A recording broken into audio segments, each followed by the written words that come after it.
Now this will result in a pretty good depth map for an input image, although we can do better.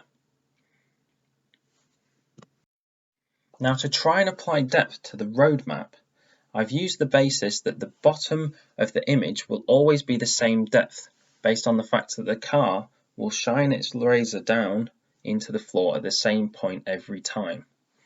I've plotted this on a graph as shown to find that the depth to that pixel at the very bottom of the image is 4.5 meters away. Now we know the depth to one line in the road, but we need a bit more information to fully fill it with depth information. I've then used the fact that the road will meet the car at a certain point, and when the car and road touch, you can assume that the road at the point of touching has the exact same depth as that car. If we then take that, let's say the car is 40 meters away and the bottom of the road is 4.5 meters away, you can slowly fill the data gradually, which will perform a road mask as shown here. Now the depth model is finished, and we can apply some input footage to it, which will then be used to create an output depth video. An example of these videos is shown right now, and as you can see, it is working very well. This input video feed is taken from the Kitty dataset, which provides all the images used within the project. Examining the qualitative results I've just shown you, the model appeared to work as expected. However, it was also beneficiary to produce some quantitative results to further prove that the model was working.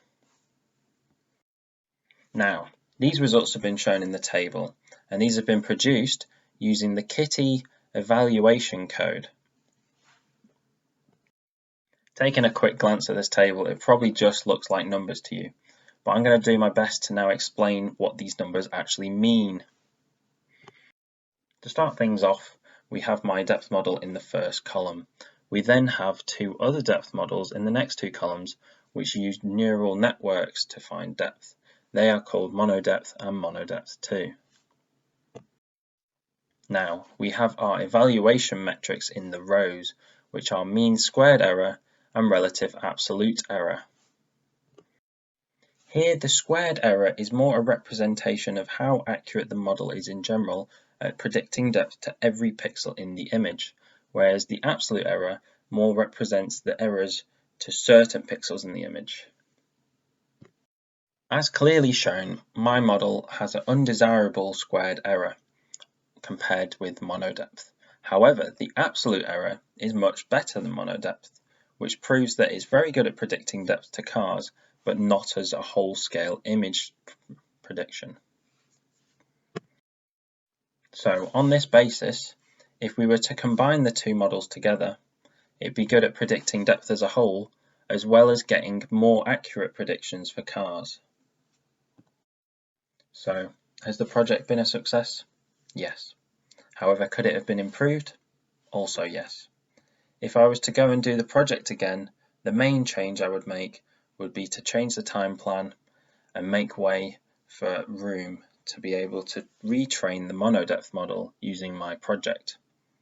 With this, I'd be able to check the results of this new trained model compared to the ones I already had to see if actually using my model as a means to improve another one would actually improve the results as a whole. Another slight change I would make would be to retrain each model used in the project. This would provide a larger accuracy of results, as the trained model would be slightly better at producing results. However, this is kind of impossible to do with the time provided, as training models can take up to an amount of days.